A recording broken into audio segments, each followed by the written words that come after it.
চাউলের রুটির কথা মাথায় আসলেই সর্বপ্রথমে আমাদের যে খাবারের কথা মনে হয় সেটা হলো দেশি মুরগি, গরু অথবা খাসির পাতলা ঝোল। আর সাথে যদি 2-1 টুকরা আলু হয় তাহলে কোনো কথাই নেই, তাই না বলেন? এই চাউলের রুটি, গোশ এগুলা কিন্তু আমাদের ছোটোবেলায় মা কাকিমারা খাওয়ায়ে অভ্যস্ত করে তুলেছে। এই খাবারের সঙ্গে তারাই আমাদের পরিচিতি করেছে। এখন আমরা নিজের হাতে এই খাবারগুলো তৈরি করে আমাদের পরবর্তী প্রজন্মদের এই খাবারের সাথে পরিচিত করে তুলব, তাই না? এভাবেই তো আস্তে আস্তে প্রজন্মের পর প্রজন্ম খাবারগুলো প্রচলিত হয়ে যায়। আজকে আমি বানাচ্ছি চাউলের রুটি আর খাসির মাংস। চাউলের রুটি বানানো আর ময়দার যে রুটি, এই দুটোর ভিতরে একটু পার্থক্য আছে।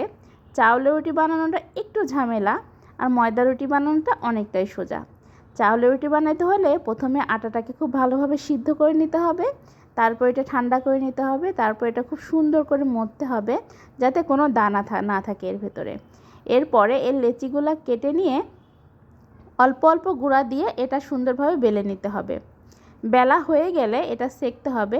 চাউলের রুটি সেঁকার ক্ষেত্রে সবসময় দেখবেন যে 2 উল্টানে এই রুটিটা সেঁকে নিতে হবে। অর্থাৎ গমের রুটি যেমন আমরা 3 বার উল্টিয়ে সেঁকি, এটা 2 বার উল্টিয়ে সেঁকতে হবে। দেখেন আমার সবগুলো প্রসেস খুব সুন্দর হয়েছে জন্য আমার রুটিটা কিন্তু একদম বলের মতো ফুলে যাচ্ছে।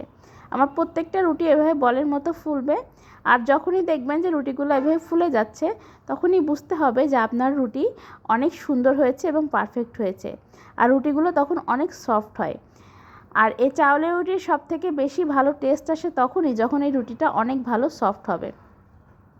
তো আমরা বাসায় মাঝে মাঝে এই খাবারগুলো তৈরি করলে আমাদের যেমন এই খাবারগুলোর সাথে অনেক স্মৃতি বা আবেগ জড়িয়ে থাকে, কারণ আমরা এই খাবারগুলো অনেক ছোটোবেলা থেকে খেয়ে অভ্যস্ত।